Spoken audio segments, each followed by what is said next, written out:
Watu wengi hawajui umuhimu wa kusoma neno la Mungu. Na watu wengi sana wakati mwingi wanashindwa kusoma maandiko kwa undani sana au kwa mfululizo, kwa sababu wengi wa watu wa Mungu hawajui nguvu iliyo nyuma ya kusoma maandiko, au kwa lugha nyingine kusoma Biblia. Watu wengi sana wanapata changamoto kwenye hilo eneo, na nataka nikwambie mtu wa Mungu naye ni tazama na kufuatilia, ni rahisi sana shetani kukuruhusu uombe, ufunge na ufanye mengine yote, lakini hata kuruhusu kusoma maandiko. Kwa ukiuliza watu wengi sana wanaomwamini Mungu watakwambia kabisa kwamba wanapata changamoto sana inapokuja kwenye suala la kusoma maandiko au kusoma Biblia kwa lugha nyingine. Nataka nikwambie mambo kadhaa ambayo pengine yatakujengea ujasiri na shauku ya kuanza kutafuta neno la Mungu kwa bidii na kuanza kusoma Biblia yako kwa bidii sana. Mambo kadhaa nitakwambia ni muhimu sana. Na unajua wakati mwingine kama haujui maana ya jambo fulani, ngumu sana kulifanya. Kwa vile ufahamu wako unavyokuwa unaongezeka katika eneo fulani, ndivyo ambavyo shauku yako na imani yako inaongezeka kuhusu eneo husika. Kwa mfano, kama unajua zaidi kuhusu maombi, kuomba, kufunga, utajikuta unapata nguvu sana kwenye kuomba na kufunga, si ndio?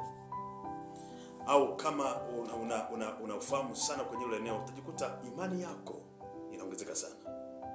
Una imani sana katika kuomba na kufunga. Lakini angalia, kama hauna ufahamu wa ndani sana kuhusu umuhimu wa kusoma neno la Mungu au kusoma maandiko au kusoma Biblia, ndivyo ambavyo na imani yako itakuwa ni ndogo sana kwenye ile eneo.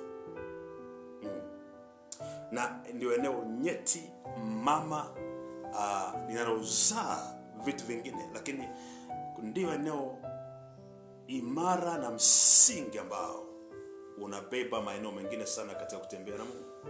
Sawa sawa. Nikwambia mambo kadhaa. Unatakiwa ujue kwamba hii Biblia tunayosoma, maandiko tunayosoma, nataka ujue kwamba ni sauti ya Mungu. Ni sauti ya Mungu. Yes, ni sauti ya Mungu. Kwa sababu mara nyingi kwa wale ambao mnafuatilia mafundisho yangu, mnaelewa ya kwamba mara nyingi nasisitiza sana na kuwafundisha kuhusu ile eneo ya kwamba unapoona hii Bible tulionayo na yale yote yaliyoandikwa mle, lazima uanze kuamini ya kwamba ni sauti ya Mungu. Kwa sababu maandiko ni sauti ya Mungu iliyowekwa kwenye maandishi. Mungu aliongea, wanadamu wakaandika. Mungu aliongea, watu wakaandika. Kwa unapoona na itakujengea imani kubwa sana ya kuanza kusoma, kwa sababu unaona Biblia ukishika hivi ukaanza kusoma yaliyoko mle ndani, unatakiwa ujue kabisa ni sauti ya Mungu ambayo watu waliweka katika maandishi. Ni sauti ambayo ilitamkwa, na ilipotamkwa watu waliisikia. Na nyakati nyingine wasomaji mnaelewa kwamba Mungu aliwahimiza watu kuandika pia. Andika unayosikia, andika unayosikia. Kwa sababu Mungu hakutaka sauti yake ipotee. Hakutaka sauti yake ipotee. Kwa hiyo kuna aina mbili za sauti ya Mungu. Kuna sauti ya Mungu iliyokwisha kutamkwa, iliyoandikwa. the written voice of God, sauti ya Mungu iliyo kwenye maandishi. Lakini kuna current voice of God, kuna sauti ya Mungu ya wakati wa sasa, ya wakati huo. Sasa hii Biblia ni sauti ya Mungu iliyoandikwa. Nataka ujue ya kwamba unapokuwa unasoma Biblia, watu wengi wajui, ni mawasiliano ya moja kwa moja kati ya Mungu na watu wake, hata zaidi ya maombi. Tarudia tena. Kusoma Biblia yako, kuchukua kitabu cha Biblia ukaanza kusoma yaliyoandikwa mle ndani, nataka uelewe ya kwamba ni mawasiliano ya moja kwa moja kati yako na Mungu, hata zaidi ya maombi. Kwa nini? Kwa sababu ile unachokisoma pale, Mungu hakukiandika, Mungu aliongea. Mungu alipoongea, watu wakanoti, wakaandika ile sauti, wakaitunza sauti katika maandishi. Kwa hiyo unapoanza kusoma sasa, unapokuwa na imani hii sasa, unapoanza kuelewa mambo haya, unapoanza kusoma, unakuwa unaongea na Mungu direct kupitia ile unachokisoma pale. Kwa sababu ukisikia Mungu anaongea, ukisoma Mungu akasema, Bwana akasema, asema Bwana wa majeshi, Bwana Yesu akasema, maana yake unachokisoma ni sauti.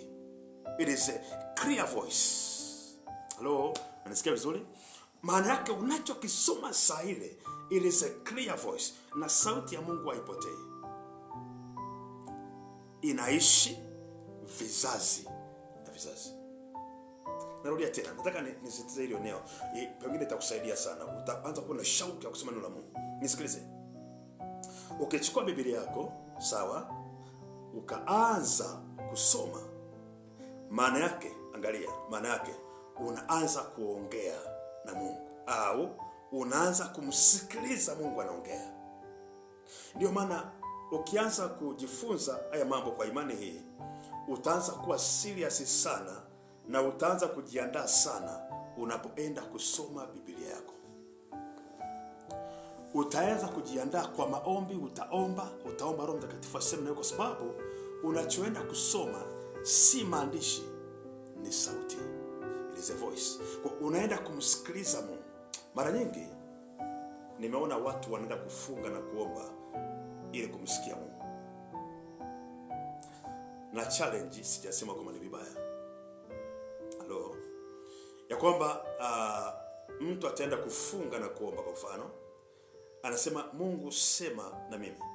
Sema na mimi. Kwa anatafuta sauti ya Mungu ya wakati huo. Bwana amesema ni current voice. Sawa? Sema na mimi. Kwa na unajua huyu mtu atajiandaa sana. Atajiandaa, ataanza kufunga, ataanza kuomba, anajiandaa kusikia nini? Sauti. Naomba nisikize kwa makini sana. Lakini cha ajabu, mtu yule akichukua Biblia yake, anaanza kusoma, hajiandai vile vile alivyokuwa ameenda kuomba. Kwa sababu kwenye mapokeo yake kichwani mwake, anaamini ya kwamba Mungu anaongea kupitia maombi tu. Anaamini ya kwamba Mungu anaongea kupitia maombi. Kwa anajiandaa vizuri sana kwenda kuongea na Mungu. Anaamini nikienda nitasikia sauti ya Mungu. Lakini amesahau ya kwamba ndani ya maandiko haya kuna sauti. Nyuma ya maandiko there is a voice of God, very clear voice. Kwa inabidi mtu aanze kuamini sasa. Unanisikiliza? Uanze kuamini sasa. Unapochukua Biblia yako kwanza kusoma, ujiandae, kwa sababu unaenda kumsikia Mungu. Unaenda kumsikia Mungu akiongea. Ndani yale maandiko watu waliandika, si Mungu aliandika. Wale walioandika walisikia sauti Mungu akiongea. Alafu wakaiweka kwenye maandishi ili isipotee, ili wewe na mimi tunaokuja kwenye kizazi hiki tuweze kumsikia Mungu wazi wazi, kama wale baba zetu wa imani walivyomsikia, kwa sababu sauti yake wameitunza. Angalia kwa mfano, zamani zile kulikuwa na teknolojia kama ya kwetu sasa hivi, ambayo tukiongea watu na rekodi, wanatunza sauti za watumishi wa Mungu na hivyo. Kwa hiyo mtu anaweza kaja baada ya miaka 50 na au 100, huyo mtumishi Mungu alishaondoka kabisa duniani, lakini wanajifunza, wanasikia alichokuwa anaongea, na cha ajabu wanaamini 100%.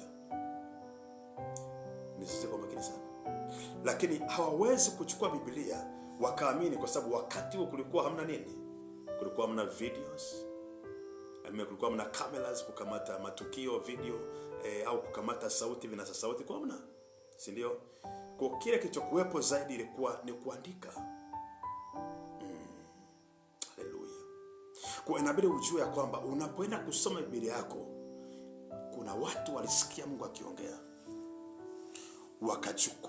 wakachukua ile sauti wakaiweka katika maandishi. Wewe unapochukua Bible yako, amen, niko na Biblia yangu hapa. Haleluya, barikiwe sana. Unapochukua Biblia yako kusoma, nataka ujue ya kwamba ninaongea na Mungu sasa. Haleluya, ninaongea na Mungu sasa. Kwa nini? Kwa sababu Mungu alishaongea. Sasa wakati mwingine shetani atakudanganya ufikiri ya kwamba hapana, Mungu alikuwa anaongea na Musa, alikuwa anaongea na mimi, alikuwa anaongea na wana wa Israeli, alikuwa anaongea na mimi. Shetani atakuletea hizo vitu vya ajabu vyote, kwa sababu anajua nguvu hiyo nyuma yake.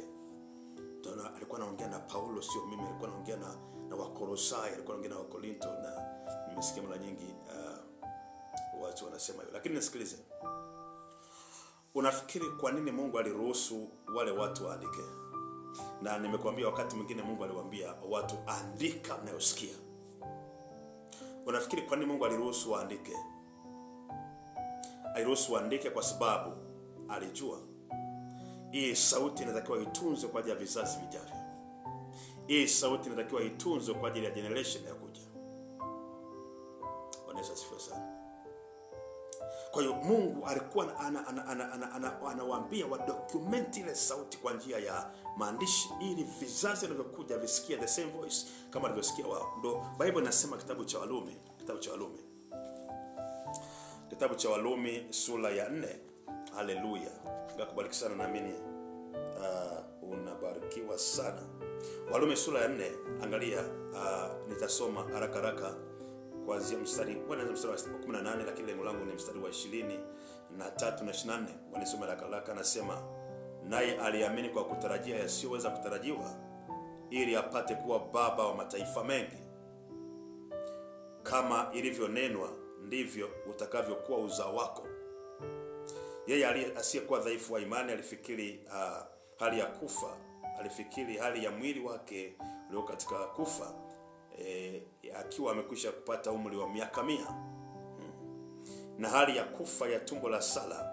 Lakini akiona ahadi ya Mungu hakusita kutokuamini, bali alitiwa nguvu kwa imani, akimtukuza Mungu, huku akijua ya hakika ya kuwa Mungu aweza kufanya yale aliyoahidi. Kwa hiyo ilihesabiwa kwake kuwa ni haki. Sikiliza mstari wa 23. Walakini haikuandikwa, Jesus. Hapo ndio point iko pale.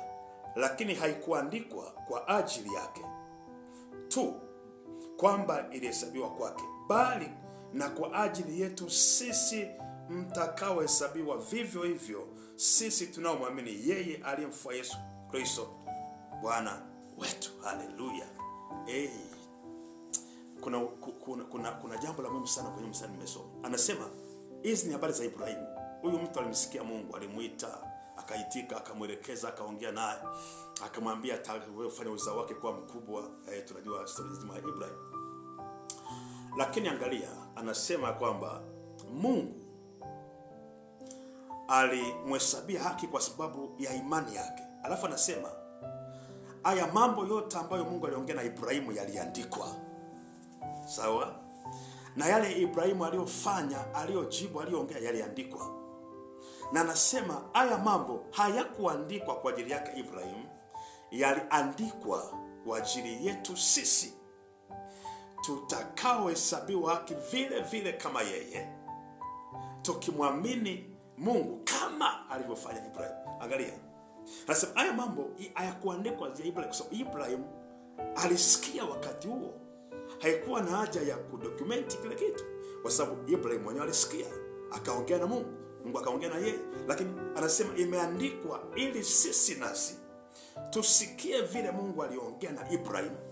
Alafu sauti ile ile imeandikwa kwa ajili yetu sasa, kwa sababu tayari Ibrahim alikwisha sikia. Kwa imeandikwa ili sisi tunaposoma sasa leo tusikie sauti ile ile ambayo Mungu alisema na Ibrahim, ili tuweze kuamini the same way Ibrahim alivyoamini, na tupate matokeo yale yale ambayo Ibrahim alipata. Sijui kama naelewa. Haleluya. Sijui kama naelewa. Anasema imeandikwa kwa ajili yetu leo, ili tuweze kusikia sauti ambayo Mungu alisema na Ibrahim, kwa sababu sauti ile ilikuwa ni kwa ajili yetu pia. Ili tukisikia vile Mungu aliongea, na sisi tumsikie kupitia sauti iliyoandikwa, alafu tuweze kuamini vile vile kama Ibrahim alivyoamini, na tupate matokeo yale yale ambayo Ibrahim alipata alivyoamini. Kuangalia chochote ambacho kimeandikwa kwenye Biblia sio kwa ajili ya wale waliofanya, sio kwa ajili ya kuwasifia wale waliofanya. Namba moja ni kwa ajili yetu sisi, ili sauti ile Mungu aliongea ilikuwa ni sauti ya generation. Mungu aliachilia sauti yake duniani ambayo inaishi mpaka leo, mpaka kesho, na ile sauti imekuwa documented kwenye kitabu kinaitwa Biblia. Kwa hiyo imeandikwa kwa ajili yetu. Ukiona chochote kimeandikwa ndani ya Biblia ni kwa ajili yako, ni kwa ajili yangu. Kwa unaposoma useme, Mungu alikuwa anaongea na Musa. No, ile sauti imeandikwa kwa sababu ni ya kwako pia. Na Mungu anataka usikie sauti ile ile ambayo Mungu alimsemesha Musa, ili uamini kama Musa alivyoamini, alafu pate matokeo yale Musa alipata. Tuko sawa? Nafikiri hii ni muhimu sana. Unataka kuelewa hili jambo muhimu sana. Ukianza kuelewa hivi, utasoma Biblia yako kila siku, mchana na usiku, kwa sababu utakuwa unaongea na Mungu, unamsikia Mungu. Unapoenda kusoma Biblia, jisemeshe mwenyewe, naenda kumsikia Mungu wangu akisema na mimi. Kwa sababu unachokisoma pale ni sauti iliyoandikwa. Kwa unatakiwa ujitahidi kusikia sauti, usiangalie maandishi. Unaposoma Biblia, sikia sauti, usiangalie maandiko. Narudia tena. Unaposoma Biblia, sikia sauti, usiangalie maandiko. Kwa njia hiyo utaanza kuamini sauti ya Mungu sana. Na nikwambia kwamba watu wengi unaweza ukawa unatafuta sauti ya Mungu, unaomba na kufunga, Mungu sema nami, sema nami. Na watu wengi sana wa Mungu wanafanya hivyo, na wanafanya hivyo sana. Mungu sema nami, sema nami. Lakini sikilize, Mungu hawezi kukuamini, kukusikizisha sauti yake, sababu sauti ya Mungu ni ya gharama sana. Sauti ya Mungu ni ya gharama sana. Mungu hawezi kukuamini, kukusikizisha sauti yake, ikiwa ile sauti ambayo tayari alikwisha kusema na imeandikwa hawezi kuisikia, hawezi kuiamini. Nisikilize, kabla ya kutafuta sauti ya sasa ya Mungu, jitahidi kusikia sauti ya Mungu ambayo tayari imeandikwa. Jitahidi kuifuata, kuiamini. Jitahidi kuishi vile. Ukianza kuamini neno la Mungu kama sauti ya Mungu, itakuwa rahisi sana Mungu kuamini, kukusikizisha sauti nyingine ya sasa unayoitafuta. Lakini mambo mengi ambayo unamuuliza Mungu sasa hivi, Mungu ongea nami pale, ongea nami pale, nisikilize, mengi sana Mungu alimeshaongea. Ukisoma Biblia yako utagundua mengi ambayo unamuuliza Mungu. Mungu sema nami kuhusu ndoa yangu, sema nami kuhusu uchumi wangu, sema nami kuhusu maisha yangu, sema nami, sema nami. Unafunga na kuomba, mengi ambayo unamuuliza Mungu aseme tayari amekwisha kusema, yameandikwa. Na wewe umekataa kuamini, na unafikiri utasikia sauti ya Mungu nyingine tofauti na iliyoandikwa. Nisikilize, sauti ya Mungu nyingine ni ya ziada. Sauti ya Mungu ya kwanza na ya msingi ni ile ambayo imeandikwa tayari. Ukijifunza kuitafuta sauti ya Mungu ndani ya Biblia yako, itakuwa rahisi kusikia sauti ya Mungu nyingine ya sasa. Mungu atakuamini kwa sauti zaidi yake, yani sauti yake zaidi, ikiwa utaamini sauti yake ambayo tayari ameongea. Tuko sawa? Ndio maana ukisoma Biblia yako, kitabu cha Waebrania sura ya 13, utagundua mbali na ile jambo la kwanza ambalo nimekuambia kwamba Mungu aliwaamuru watu waandike ili tusikie sauti ile ambayo walisikia wao, na tuweze kuamini kama walivyoamini hao, tupate matokeo waliopata wao. Lakini mbili, Mungu ameruhusu yale ambayo hata watu waliyafanya. Kwa nini imekuwa documented? Yale Ibrahimu alifanya, vile Ibrahimu aliamini, imeandikwa. Vile Musa aliongea, aliamini, imeandikwa. Na wakati mwingine mpaka maombi, vile aliomba Musa, vile aliomba Yakobo, vile aliomba Elia, vile aliomba Yeremia, vile aliomba Isaya. Hivi ushakujiuliza kwa nini mpaka maombi yaliandikwa? Ulishajiuliza kwa nini maombi mpaka ya watumishi wa Mungu kwenye Biblia yameandikwa? Kwa nini Mungu aliruhusu andike? Kwa nini Roho Mtakatifu aliruhusu andike? Kwa sababu yale maombi pia ni sauti. Angalia, anasema Waebrania sura 13 mstari wa 7, anasema wakumbukeni wale waliokuwa wakiongoza, waliowaambia neno la Mungu, tena kwa kuchunguza sana mwisho mwenendo wao, igeni imani yao. Alafu anasema mstari wa 8, Yesu Kristo ni yeye yule jana, leo na hata milele. Mara nyingi watu wakisoma hii mstari wanaishia mstari wa 8. Wanasema Yesu ni yeye yule jana, leo na hata milele. Wanasahau imetoka wapi. Bible ilikuwa inahimiza kwamba kumbukeni waliowaongoza watu wa imani. Anasema chunguzeni mwenendo wao, waliongea nini, waliombaje, walifungaje, na vimeandikwa kwenye Bible. Haleluya. Walimshukuru Mungu namna gani, walifanya nini, yote yamekuwa documented. Angalia watu wa Mungu. Alafu anasema igeni imani zao. Manake unaweza kaangalia alichokuwa anafanya Musa, wakaenda kufanya. Alichokuwa anafanya Yakobo, wakaenda kufanya. Alivyokuwa naomba Daudi, maombi yake yameandikwa kwenye Zaburi, wakaenda kuomba na ukapata matokeo the same aliyopata wao. Igeni imani zao, kwa sababu Yesu ni yule jana, leo na hata milele. Kwa sababu Mungu ambaye walimuomba wakati ule ndio Mungu wetu leo, ndio Mungu wetu kesho. Ni yeye yule Mungu aliyewajibu maombi yao, Mungu aliyetembea nao, Mungu aliyesikia imani zao, aliyepokea sadaka zao. Ni Mungu yule leo tunayemwabudu, hajabadilika. Ndio maana akasema ni yeye yule jana, leo na hata milele. Halo. Kwa hiyo kila kitu ambacho kiko ndani ya Biblia ni sauti. Unaweza ukaisikia sauti kama alivyosikia wao, ukafanya alivyofanya wao, ukaona matokeo yale yale. Kwa hiyo Mungu hatakuamini kwa sauti zaidi kama huwezi kuamini sauti ambayo tayari Mungu alishaitoa.